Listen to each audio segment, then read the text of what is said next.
What they're telling Dave Blaney is it looks like Ricky Craven will catch Kurt Busch. Oh, come on, get out of the way, get out of the way.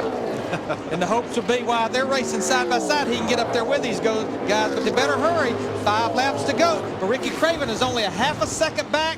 They have fairly clean racetrack in front of them. Craven's faster by far, and I tell you, he's got time. It's going to be really exciting. Really exciting. Craven is so good through 3 and 4. And he is all the way against that wall through 3 and 4. I think he's just using that to hold him in the racetrack, because here he comes, baby. 4 laps to go this time. Last time it happened here on the last lap, 1987, Dale Earnhardt beat Bill Elliott. 1979 when Darrell beat Richard Petty on the last lap. Jeff Gordon's put the old crossover move on him, and that could happen again today. Jeff Gordon's problems continue. He has to come back to pit road. Watch Craven. Watch Craven on this end of the racetrack. Really gets off the turn 4 hard. Here he comes. He's there. He'll make the move on him. Going down into turn 1, he's going to put the move on him. 3 laps to go. Craven's going to. The thing that Craven is really good, he's good in 3 and 4. Looks like they're pretty even on this end of the racetrack. Yeah, he don't really pull away from him coming off turn 2, but right here going down into turn 3, this is where we'll watch him. 2.5 laps to go. Watch this. Here he goes. Craven gets that high right out next to that wall. Watch. Right there. Close. Right there in the middle. Cuts down. He's going to make it down. He's going to get down under him. That's not the way to do it. I don't know. Come on, baby. Come on. Side by side. 2 laps to go. Somebody's got to give. Getting into turn 1. Nobody. And in the wall goes Busch. That was not a very good idea. Look, the crossover move. He got into it. Come on, Flair. Good job, man. Hang in there. And here comes Blaney. Blaney is now the best car on the track. Oh, baby. I'm telling you, Kurt Busch is not going to give up the win. No, he's not. They'll be coming to the white flag this time. Ricky Craven's not going to give up either. Come on, Ricky. He gets that run on the high side right there. Kurt Busch looks like he's struggling with his race car. Here he comes. Here we go again. He's going to wait on him. He's going to put the crossover on him. He realized that wasn't a good move that last time. White flag. Here he goes. He's going to try to slide under him here. Come on, baby. And Blaney's coming. Both these cars are driving terrible right now. Half a lap to go. Nah, they're driving good. Come on, baby. You can do it on this end of the speedway. Come off the 4 and get up alongside of him. Half a mile to go. Here he comes. Here he comes.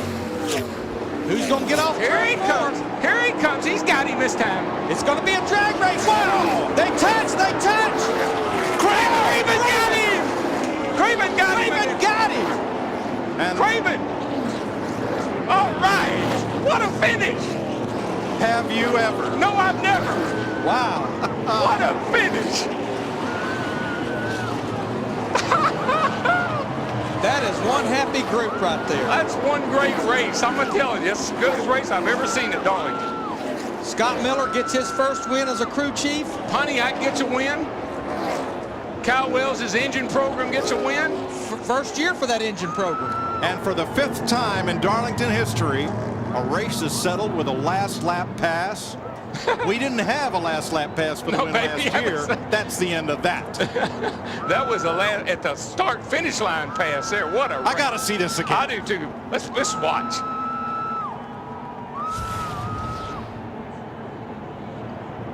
Coming off turn 4 onto the front stretch.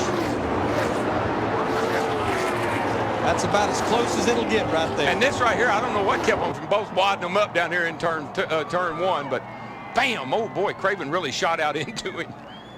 It is amazing they didn't wreck after they crossed the start-finish line. Darrell, if instead of Busch coming down into Craven, if he stays straight, does he beat Craven? I don't think he had any choice, Mike, because Craven came off the bottom and really slammed into him. I think they got hooked together and couldn't get apart. Look at Craven in there. Look at him fighting that steering wheel.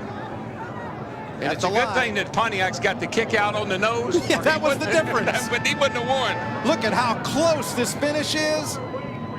Right there. Wow. Oh, baby. And I'm going to tell you what, they didn't even need seats in these grandstands because nobody was sitting down. And nobody's leaving. Look at this, right to the line. How close can you get it? But now, what's really, when they get on down here, I mean, I thought they were both going to wad him up and they'd have to take him to victory circle on the rollback. Steve Burns with the runner-up. right, thanks, Mike. Kurt Busch, that was a hell of a race at the end. Tell us your point of view. Tell us about the last lap, last corner. I had to get a lead. The power steering went away, and I've never felt a heavier car in the world. We dug and dug and dug, and like 10 to go, it finally just gave up altogether. And the car was so tight I couldn't hang on. And, you know, it was an awesome race. I didn't give him room in one, and he didn't give me room out of four. It's the way it's supposed to be. I mean, this was some hard-fought racing. Kurt, when you came across the start-finish line hooked together with a 32, did you know who got there first? We came out of four, and the wheel snapped out of my hands because I had no power steering. So it looked like I turned into him, and I grabbed all the wheel I could to turn it back to the right. And I looked at his 8-post, and it was right here with my 8-post. So, you know, it's tough. We finished second again, and, you know, all the congratulations to the Rubbermaid team on what they do, all the hard work that goes into it. You know, we're just missing one little piece, and if we can get a full commitment and make sure that we run every weekend like we're supposed to, we can win some races. Thanks, Phil. All right, let's go back up to the booth. Kurt Busch will climb from 14th to 6th in the NASCAR top 10. Look at this finish. He climbed to the top of my list. Here's the whole last lap. Craven out of control, Busch into the wall. I thought Craven had him here, but Busch doesn't give up on him, gives you a little shot, gets him loose. Had to get completely out of the throttle. Yeah. Look how far Kurt pulls away from him right there. But Kurt couldn't get back in the gas either off of 2, so here comes Craven, got some momentum. Here I come, boogity, boogity, boogity. And watch out, baby. This end of the racetrack, Craven was so good down here.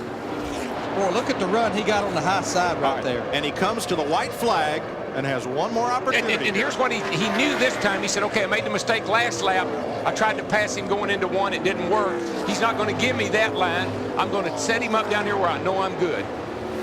So he lays off of him, gets a run on him right here because he knows he's better in 3 and 4. And where would you want to be better? You're coming to the start-finish line. Best to be good in 3 and 4.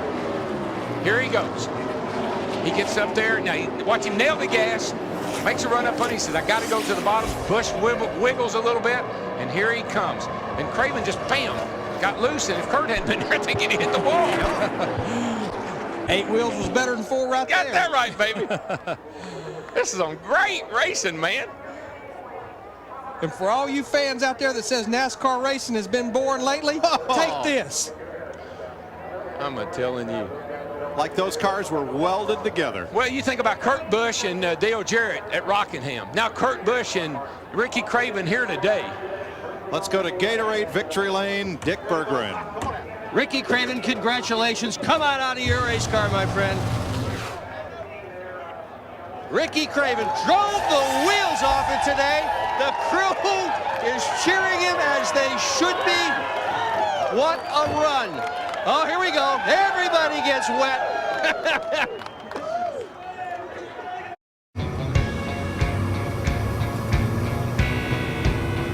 Bigger boats. Hey, that last lap, how sure were you that you were going to be able to make it to the start-finish line and not wreck? Oh my gosh, I had no idea, but I've done this for over 20 years, and as a racer, that's it. You dream of that, and being a New England boy, and being attached to this sport, NASCAR, my whole life, I knew there was none any tougher than Darlington. So that's the one I wanted to win the worst. And